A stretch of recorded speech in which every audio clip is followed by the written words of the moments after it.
Braden, there have been few times we've been able to bring you onto the show and say, what'd you think of Tennessee's win over Florida? The Vols got it done this past Saturday. How does that change the conversation, do you think, around Tennessee football moving forward now 4-0 on the season?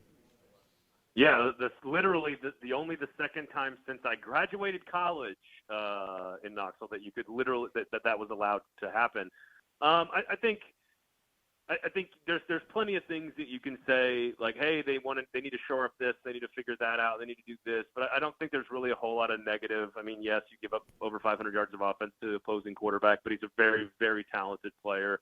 And again, I think we talked about this last week. You have to be so disciplined against him because what he can't do yet is just sort of sit in an offense and execute it, and Tennessee kind of allowed him to get out and make a bunch of plays, and of course, it ended in like just horrific, PTSD moments for Tennessee fans. But by and large, it was exactly what you wanted to see. It was a team that was comfortable and confident in how it played offense, a quarterback that is completely in control of what they are supposed to do on offense, is making the right decisions with the football at all times. The crowd was insane.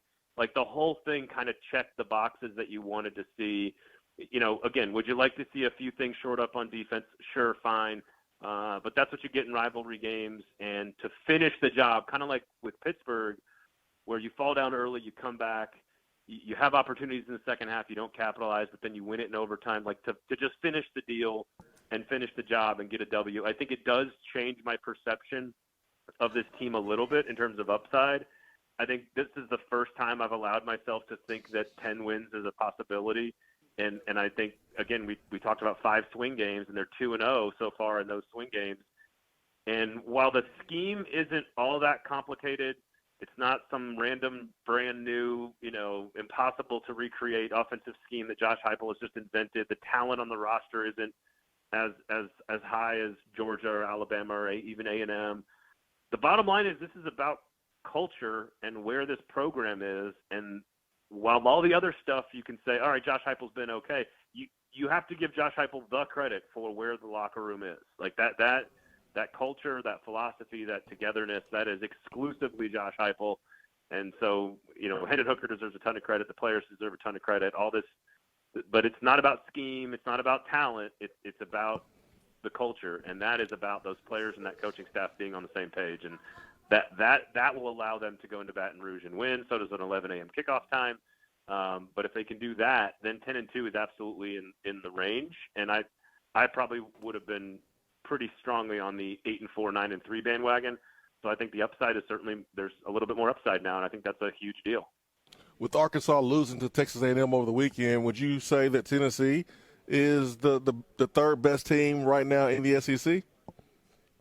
I think that's the only thing you can say right now. I think Kentucky is still pretty good. We'll find out about them against Ole Miss this weekend. I think Arkansas was the better team against A&M, so I think you have to use some context and nuance and be like, you're never going to see a fumble like that ever again in a football game, probably. And I don't know about you guys, but I think it happened once earlier this season, ironically, but I'm not sure I've ever seen a football hit the top of an upright.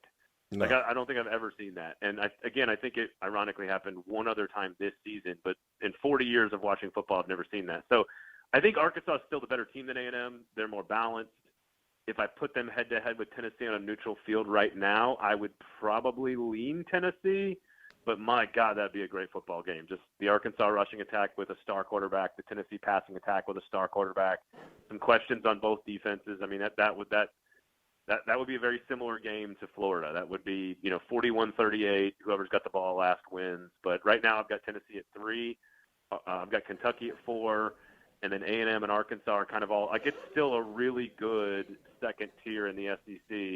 The question is, how close are those teams to the top tier? And we're going to find that out this week and over the next couple of weeks. What's your gut tell you there? By the way, Braden Gall, 440 Sports, with us. That gap, top tier to the next group now, which right now would include Tennessee, ranked 8th in the country.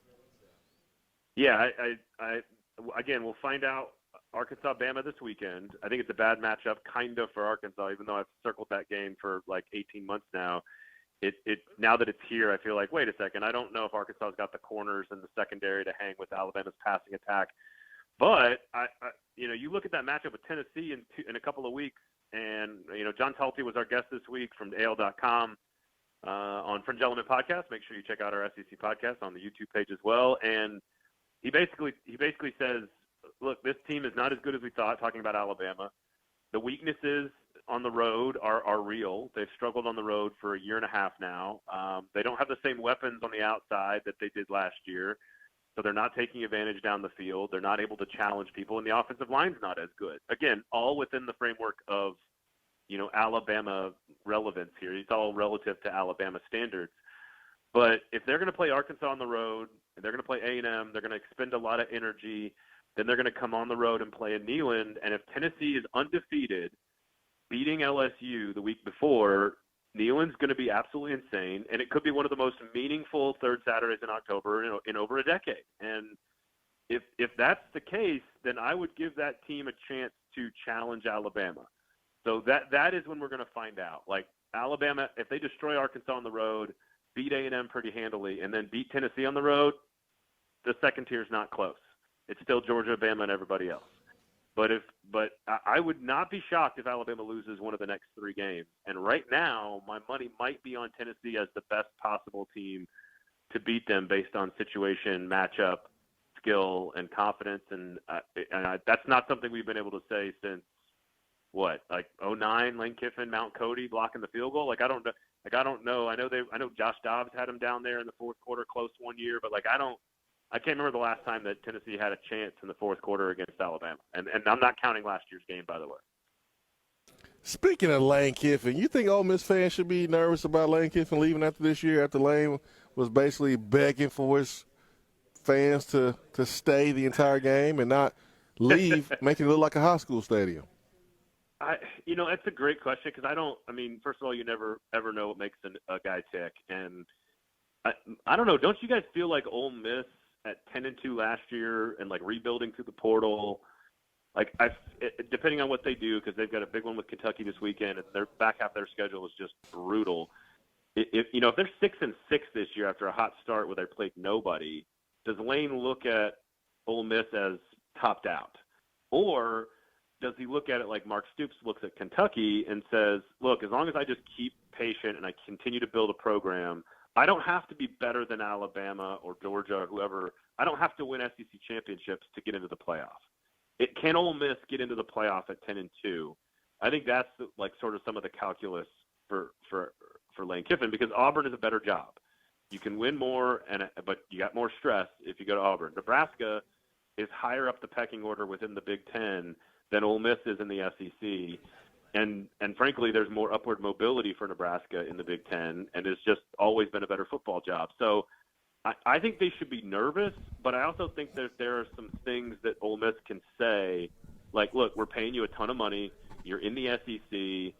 You get to compete with Nick Saban every single year. And if you have a good enough team like you did last year with Matt Corral and you go 10-2, you're probably going to make the playoff. And that's the whole thing that's going to change all these coaching searches is conference realignment and playoff expansion.